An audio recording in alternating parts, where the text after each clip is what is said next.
Bom dia a você, telespectador da TV Brasília. Está entrando no ar o programa Tribuna Livre com Raimundo Ribeiro, no oferecimento do restaurante Esquina Mineira, que fica ali na 704, 705 Norte. E dando sequência àquelas entrevistas que nós estamos fazendo com relação aos candidatos da eleição da ordem, contamos aqui com a presença do Dr. Ibanez Rocha, que é candidato também a presidente da ordem, e caso você não tenha conseguido gravar, a eleição será dia 26 de novembro. Você, principalmente você, advogado, participe, porque a ordem somos todos nós. Então, quero dar as boas-vindas ao nosso companheiro Dr. Ibanez Rocha e já começar lhe perguntando, Dr. Ibanez, quais são os principais projetos, as prioridades da sua administração, caso vença a eleição? Raimundo, em primeiro lugar, agradecer a oportunidade de estar aqui no seu programa. É um programa que vem realmente para democratizar a televisão do Distrito Federal e levar um pouco mais de democracia também para os lares do Distrito Federal. Você tem uma visão política bastante ampla e isso certamente contribui muito com a nossa capital. Em primeiro lugar, Raimundo, em relação à eleição da OAB, nós temos que trazer um pouco mais de alegria para os advogados. Eu tenho visto uma política de muito rancor dentro da ordem, onde os candidatos, as pessoas que se postam nos cargos, buscam atingir a honra e buscam atingir as pessoas que já dirigiram a instituição. E isso certamente não é produtivo para a nossa categoria. Nós temos que fazer política de OAB olhando para frente, nada de olhar para o retrovisor, e temos que ter o reconhecimento de cada um daqueles que passaram pela ordem, pela sua presidência e por suas comissões.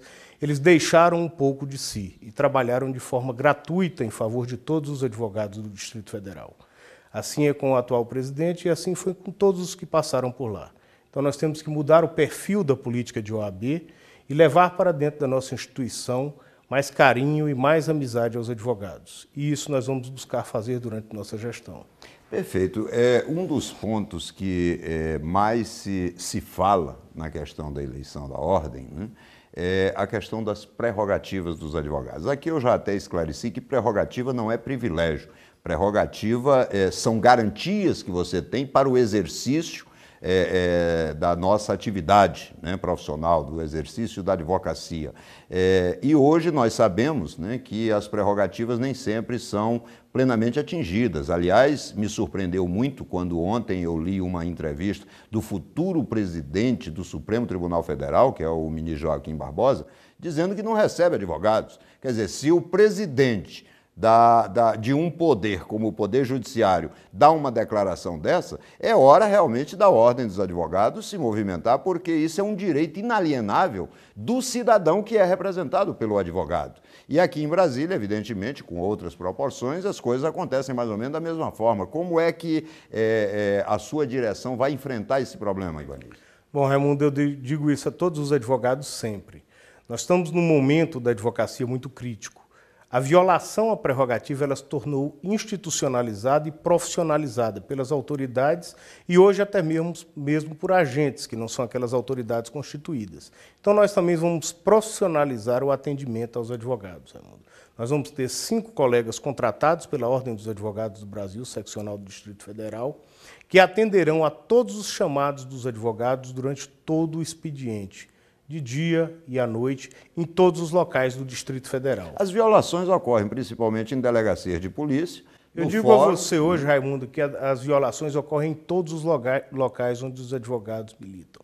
Se você vai a uma delegacia de polícia, você encontra uma legislação na parede que diz que o advogado não pode atender um celular, que ele não pode adentrar dentro da delegacia. Se você vai a qualquer uma das varas e quer ver um processo, você entra na mesma fila em que estão os clientes seus que não acreditam nos advogados e vão lá verificar. Se você vai ao presídio, você entra na mesma fila daquele que vai visitar o seu parente que está preso. Então, hoje, a violação de prerrogativa ela ocorre do juizado especial, da delegacia, nos órgãos administrativos e vai até o Supremo Tribunal Federal, como bem colocado agora por você, e o próximo ministro-presidente do Supremo já deixa bem claro o seu desprestígio pelos advogados. Então, nós vamos ter que enfrentar de forma bastante firme, e disso eu sei tratar, e coloco na minha proposta claramente que, além de profissionalizar, eu serei o presidente da Comissão de Prerrogativas, para que todas as autoridades do Distrito Federal tenham bem claro em suas mentes que, ao violar a prerrogativa de qualquer um dos advogados do Distrito Federal, seja ele o mais humilde advogado, ou o mais jovem, ou aquele mais experiente, que ele vai ter o presidente da ordem sendo machucado. E aí sim eu vou reagir à altura da violação. E em termos administrativos, Ibanez, nós temos um clube que é muito bem localizado, mas que é pouco usado pelos advogados. Aqui você acredita isso e o que pretende fazer para que aquele local seja realmente um ponto de encontro permanente da nossa categoria? Antes de falar do clube, Raimundo, eu acho que tem uma questão ainda bem mais séria em relação à ordem. A ordem é uma instituição que não é transparente nas suas contas. Então nós vamos implantar dentro da instituição, a partir de 1º de janeiro, um portal da transparência. A ordem é sim uma autarquia, recebe contribuição dos seus advogados compulsória, então ela deve prestar contas. Se não, deixa eu aproveitar e reclamar, que é a mais alta, né? Que existe no país. Né? Então nós vamos ter um portal da transparência e vamos colocar nesse portal toda a arrecadação da ordem, todos os gastos realizados, todas as contratações feitas. Então nós vamos levar a todos os advogados o conhecimento de como é investido o seu dinheiro. Perfeito. Agora tem uma questão, Ibanez, que tem preocupado e eu tenho ouvido muito, eu ando muito no fórum, como você sabe, eu consegui me aposentar e agora estou frequentando mais. Aliás, você merece aí um grande abraço de toda a advocacia pública, você foi sempre um grande representante da advocacia pública. Obrigado. E agora na militância certamente vai engrandecer nossa advocacia. Obrigado. E estou aí, né? Remontei o escritório de advocacia, estamos trabalhando, estou mantendo um contato mais permanente, né, com nossos colegas, e eu percebo que há uma preocupação por parte da categoria, que é a questão institucional. Todos nós, advogados, sabemos que a ordem não é um mero órgão corporativo para a nossa categoria, apenas para os advogados. Não, a ordem, pela sua história, assumiu uma postura até de natureza constitucional, no sentido de defender a ordem jurídica e zelar, né, pelo Estado democrático de direito. E Brasília, como você sabe, passou, né, por uma série de turbulências, né, políticas ao longo desses tempos recentes. E quando assumiu o novo governo, uma enxurrada de denúncias aconteceram contra o governo, essa coisa toda. E a ordem, as pessoas não estão conseguindo ver um posicionamento da ordem sobre essa questão de Brasília. Que fique bem claro, nós entendemos que a ordem não é partidária e nem é de governo nem de oposição. A ordem deve ter uma postura independente. Independência é essa que lhe dá o direito de criticar ou elogiar. E, infelizmente, essa tem sido uma crítica constante que eu encontro, né, com os advogados militantes, principalmente. O que a sua chapa pensa sobre isso, Ibanez? Bom, Raimundo, nós vivemos em Brasília ainda uma crise institucional que veio lá da Caixa de Pandora. Naquele momento, a ordem se posicionou em favor da sociedade, foi à Câmara Legislativa e protocolou o pedido de impeachment. Você estava e recebeu isso. E foi um momento muito importante da cidade, porque nós tentávamos ali passar a cidade a limpo. Infelizmente, as denúncias continuaram e só foram passando pelos governos que sucederam aquele episódio, e nós não vemos uma atuação da OAB nesse sentido. Muito pelo contrário, nós vimos uma atuação clara da OAB no sentido de se incorporar ao governo. Se incorporar ao governo? Nós temos membros da ordem hoje que fazem parte do governo do Distrito Federal. Nós temos um secretário de segurança que sua mulher é uma das conselheiras da OAB do Distrito Federal, inclusive candidata à reeleição agora na chapa da situação. Nós temos outros casos de indicações junto à Procuradoria do Distrito Federal e inúmeros colegas que estão lá na OAB e que têm cargos públicos no governo do Distrito Federal. Você acha que isso tira a independência que a OAB Certamente, inclusive faz parte do nosso compromisso ético da diretoria de não ocupar qualquer cargo no governo, nem do Distrito Federal, nem no governo federal. Nós fizemos, junto com a nossa diretoria, um compromisso, são 10 compromissos éticos, dentre eles de não participar de governos, não ter parentes indicados em listas do 5º Constitucional e vários outros relacionados à transparência. Então, eu acho que a OAB ela não é apolítica. A OAB ela é política, mas ela tem que fazer a boa política, como você bem se recorda quando eu era presidente da Comissão de Prerrogativas e você secretário de Estado. Por várias vezes eu lhe procurei e fui atendido no sentido de trazer melhorias para os advogados. Nós tivemos a oportunidade de reformar a sala na Papuda e ampliar aquela sala, e foi com o seu auxílio. Tivemos a oportunidade de construir uma sala dos advogados no presídio feminino e foi com o seu auxílio. Então, a boa política, ela deve ser utilizada pela OAB, mas só em proveito dos advogados e da sociedade. E não é essa prática que nós temos visto. Então, essa prática, na próxima gestão, ela será totalmente afastada, de modo que a gente possa dialogar, sim, com esse governo ou com qualquer outro que venha a ocupar o cargo de governador do Distrito Federal, mas sempre em favor dos advogados e do Distrito Federal. E com a postura de independência, né? Sem dúvida nenhuma, essa palavra, para mim, ela é muito cara, e essa independência ela não pode ser tirada da Ordem dos Advogados do Brasil de modo algum. Bem, então eu quero agradecer ao doutor Ibanez Rocha, candidato a presidente da OAB-DF, né? E agradecer a sua presença e lhe conceder aí mais 30 segundos para que você possa dar seu recado final aos nossos colegas advogados. Sem dúvida, Raimundo, primeiro agradecer mais uma vez a você e dizer a você, advogado e advogada do Distrito Federal, em especial você jovem, que precisa da ordem para se inserir no mercado de trabalho. Nós vamos produzir uma política a partir de 1º de janeiro de inserção do advogado e de valorização e respeito da nossa profissão. Então eu peço a todos vocês que no dia 26 de novembro votem nessa chapa, votem nesse grupo, porque nós vamos trazer de volta o respeito que nós advogados merecemos. Voltamos já já com Tribuna Livre. Bem, estamos de volta com Tribuna Livre, com Raimundo Ribeiro, no oferecimento do restaurante Esquina Mineira, que fica ali na 704, 705 Norte. E agora temos a bancada completa aqui.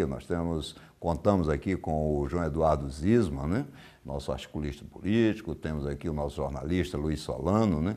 E um convidado, né, que já tinha sido prometido desde a semana passada, né, que é o presidente do DEM, deputado Alberto Fraga, né, que está aqui conosco mais uma vez honrando o nosso programa.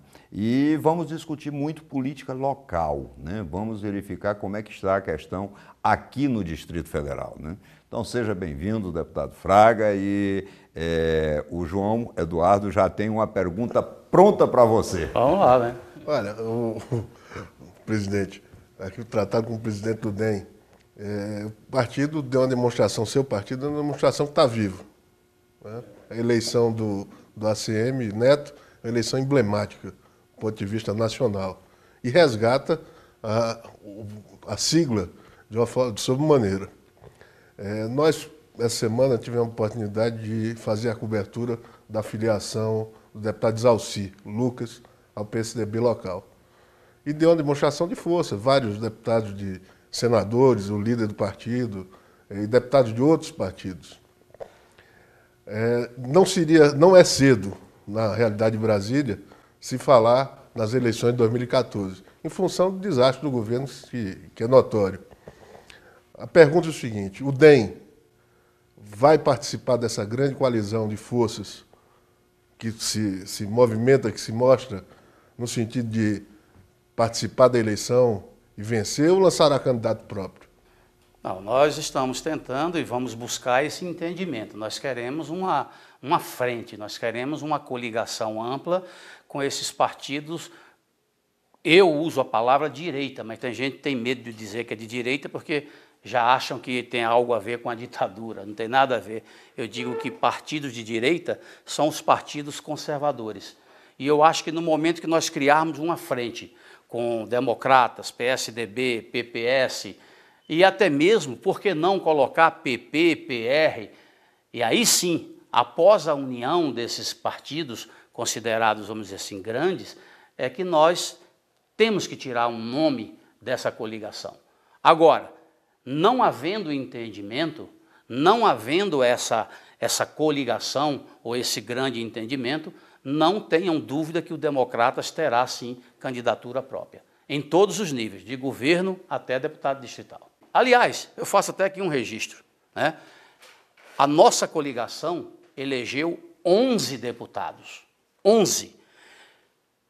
Não sei por quais razões, talvez até a população saiba, hoje nós não temos mais quase ninguém na oposição, né? Portanto, alguma coisa aconteceu. Ou o governador é muito convencível, né? Ou é uma pessoa muito convencedor, né? Que eu acredito que não é o caso, mas algo aconteceu.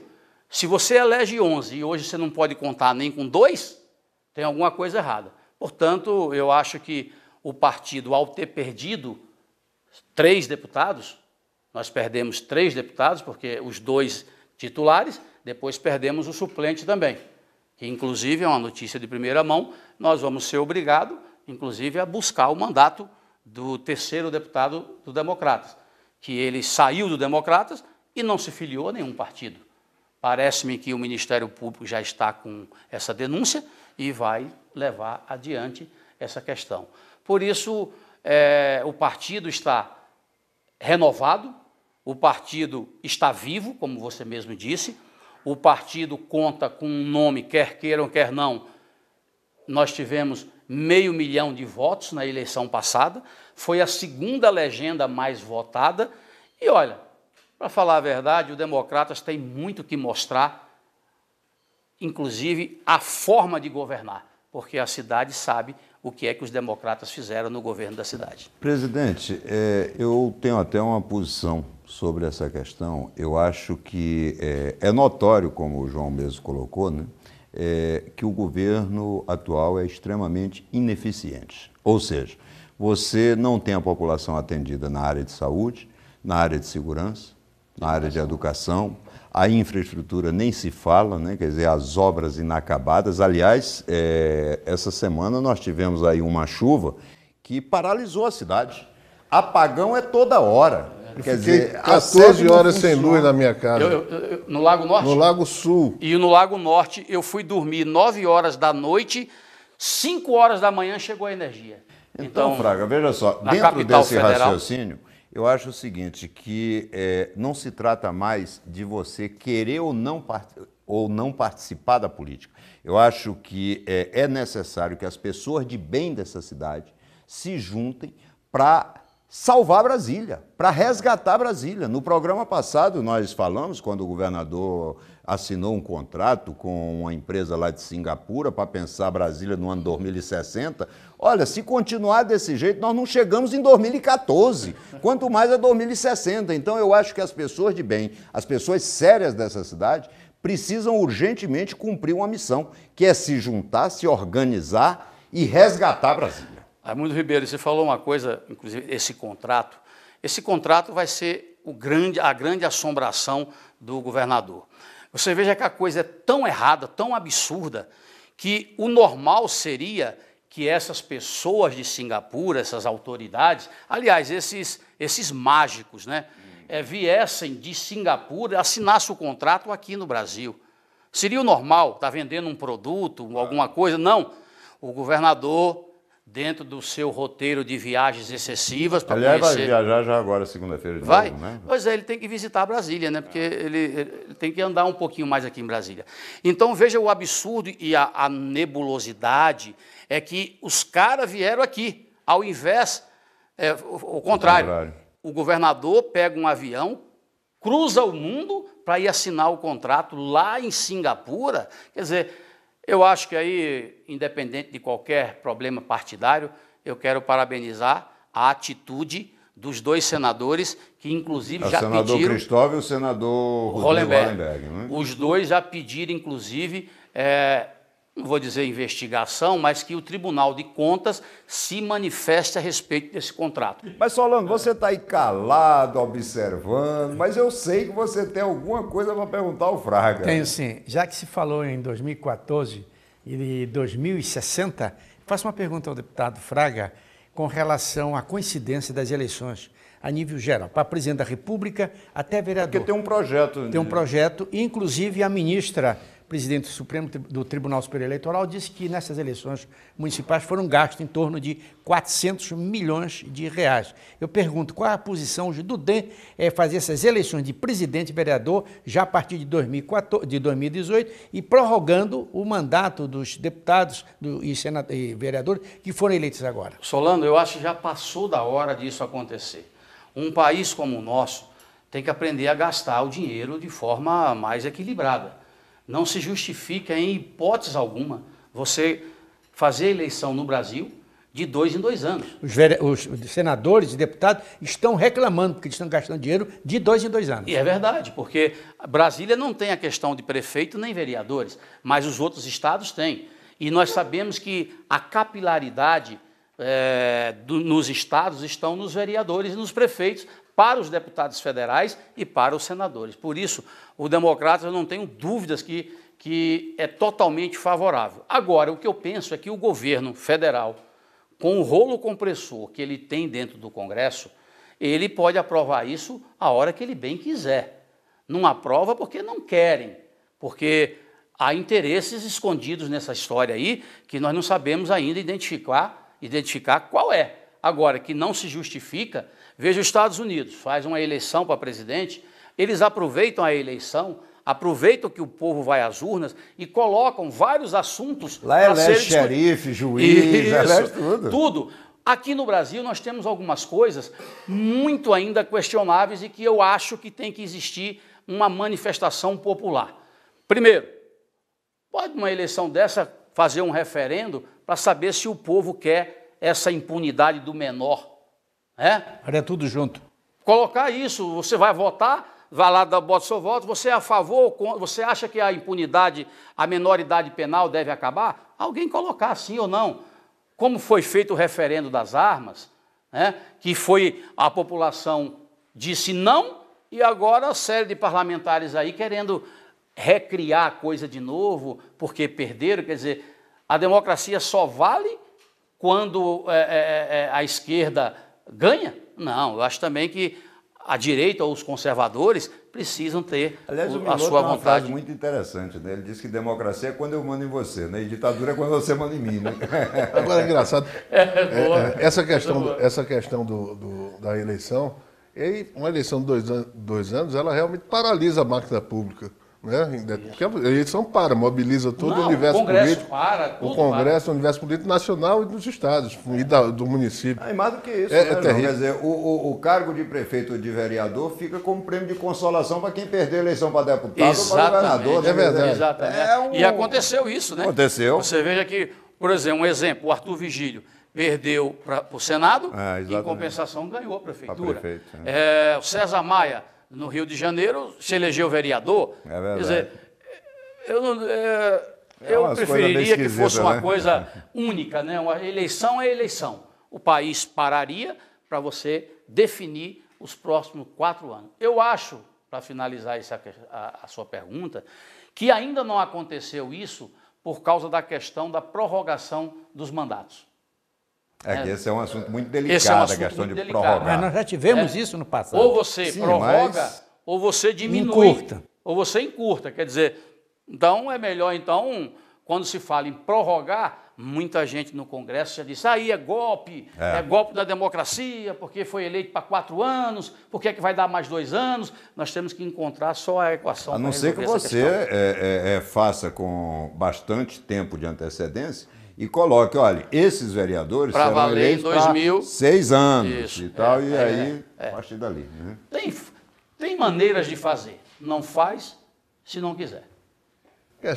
Voltando um pouquinho a essa situação dessas chuvas e do apagão, de uma maneira geral. Não, foi um desastre na cidade. Foi um desastre em Brasília. Eu queria voltar um pouco, tem projetos estruturantes que foram esquecidos. A questão do VLP, que o veículo leve sobre pneus. Que era um projeto interessante, um projeto que talvez desafogasse todo um pouquinho para a população. O VLP é o seguinte, ele vai ligar, seria uma via que ligaria do aeroporto para o centro da cidade. Aí é VLT. Tá aí o VLP. O VLP é que liga Santa Maria e Gama ao plano piloto. O VLP é veículo leve sobre pneus e o VLT sobre trilho. O governo do PT, muito criativo em copiar as ideias dos outros, resolveu a solução. Mudou o nome. Não é mais VLP, é Expresso Brasília. Quer dizer, olha, é uma coisa... Foi a mesma coisa do Bolsa Escola. Quem criou foi o PSDB. E eles vieram e roubaram a ideia. Inclusive, eu acho que, Raimundo, o PT é o seguinte. Eu sempre disse isso, que o PT é igual tosa de porco. é muito grito para pouco pelo. Essa é a verdade.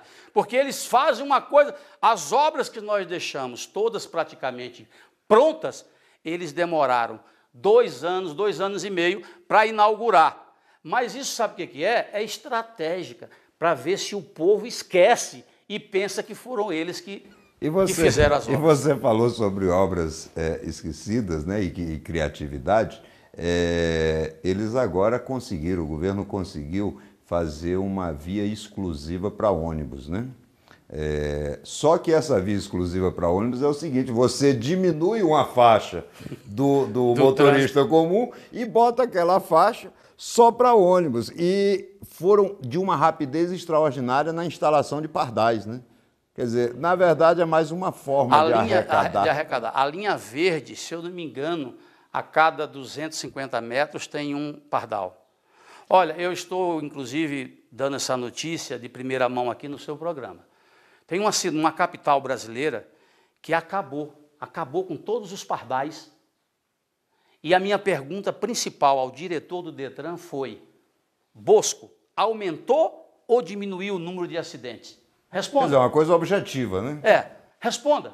Acho que deve ter diminuído. Diminuiu o número de acidentes. Diminuiu o número de acidentes. A cidade chama-se Aracaju. É uma cidadezinha, é o Kuwait brasileiro. Aliás, você é muito... Fica ali na periferia do Piauí, né? É uma cidade maravilhosa. E você é ligado, inclusive, a sua família é ligada a esse município. Inclusive, eu sou cidadão honorário do estado de Sergipe. Pois é. Então, esse é o exemplo que você está falando. Quer dizer, arrecadação, que o povo... você não pode educar, você tem que educar o povo no trânsito e não multar. Só punir. E, infelizmente, eles estão fazendo isso. Mas eu quero agradecer mais uma vez aí o nosso presidente do DEM, né, deputado Alberto Fraga, que está sempre junto conosco aqui. Agradecer meu amigo Luiz Solano, agradecer o João Eduardo Zisma. E, Fraga, 30 segundos aí para que você possa mandar seu recado aí para a população. Eu queria agradecer essa oportunidade. Dizer para os nossos adversários que não se incomode porque eu estou aqui sempre com o Ribeiro, não. Isso faz parte, porque a gente é o único lugar que nós temos para mostrar esse desgoverno. Diga-se de passagem que são convidados também. Isso, Nós já convidamos várias vezes. Agora, você do PT, que tem alguma coisa para dizer para a população, se tiver coragem, vem aqui e diga, né? Não mentindo, que mentir é feio. Venha e diga que fez alguma coisa. Eu agradeço ao João, ao Solano e a você, Raimundo Ribeiro, por essa oportunidade. Muito obrigado. Bem, meus amigos, com isso, nós vamos agora passar a falar um pouquinho também sobre o direito do consumidor. Temos aqui ao nosso lado também nosso companheiro José Vieira, presidente da Comissão dos Direitos do Consumidor, da Ordem dos Advogados do Brasil, seccional do Distrito Federal, que vai responder as perguntas que você mandou para o nosso e-mail. Aliás, o e-mail que está embaixo da sua tela, né? tribunalivrerr@gmail.com.